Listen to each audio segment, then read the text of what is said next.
It has been exactly 2 weeks to the date at the time of filming this, August 5th, since the Prince of Darkness, Ozzy Osbourne, passed away on July 22nd at the age of 76. And while there has been all sorts of reports in the last couple of weeks about what exactly happened on that day, the official cause has now been revealed by the New York Times, who obtained the death certificate today, August 5th, which was filed at a registry in London by Ozzy's daughter, Amy, who, of course, we don't really see her too much. She is definitely one of the private ones in the family, but she was, of course, at the funeral procession. I'm sure you saw the photos, or maybe you watched the whole thing live when it streamed last week. She is the one who submitted the document, which lists cardiac arrest and coronary artery disease among the causes, while also noting that he had Parkinson's disease, which we knew.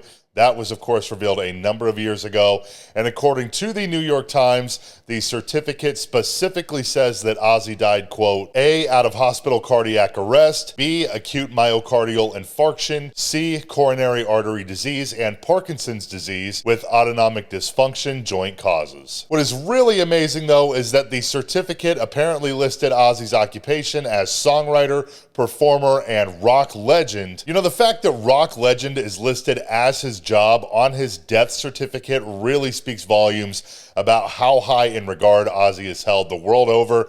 I'm honestly kind of surprised that it says it on there, to be honest. I mean, I don't really have any sort of clue what all goes into that, but that is really seriously incredible that it says it on there. But the New York Times article that revealed all of this information also gave us some more detail around what happened on July 22nd. There was some previous reporting that came from the Daily Mail that an air ambulance was called to Ozzy's house on that day, July 22nd, and that paramedics worked for 2 hours to save him. But as most know, the Daily Mail can be hit or miss at times, a bit tabloidy, so you definitely got to take some of their stuff with a grain of salt. But that was also reported by a number of other outlets. People, I think, was one of them, NME, etc. So it was certainly reported by more than just the Daily Mail. But now the New York Times has corroborated at least the air ambulance part, as they say that a spokesperson for the Thames Valley Air Ambulance Service said in an email that the team had, quote, been dispatched to provide advanced critical care at an incident near Chalfont, St. Giles on July 22nd. This New York Times article then goes on to say that according to a spokesman for Flight Radar 24, which, as it sounds, gathers data on aircraft movements, the spokesman said that after stopping near Ozzy's home, they flew to a hospital in a London suburb and apparently spent, quote unquote, about an hour at the hospital with the helicopter engines running. So that is what we know so far about Ozzy's death. It's still so sad. I mean, even weeks later, I mean, it's still, I don't even know that it's fully sunk in. You know, I think I've said this before, but it's not exactly the most surprising thing, but it is really wild to think that Ozzy is no longer here. And despite 2 weeks now having passed, there are still tributes pouring in from everywhere. I just did an interview with David Ellefson, who used to be in Megadeth, and we spent quite a bit of time talking about Ozzy. Ellefson toured with him a number of times. He was also at Back to the Beginning.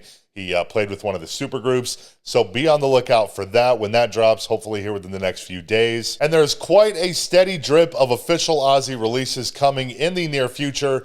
His final book, Last Rites, is set to release on October 7th. That will focus on his health struggles in recent years, as well as other things, including his marriage to Sharon, and apparently some reflections on Back to the Beginning and reuniting with his Black Sabbath bandmates one final time at that now historic performance. I am, though, very curious to know how that portion of the book will be. You know, did he actually write or express to someone his thoughts on Back to the Beginning?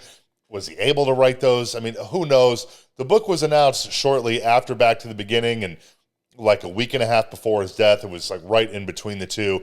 So I am very curious about that.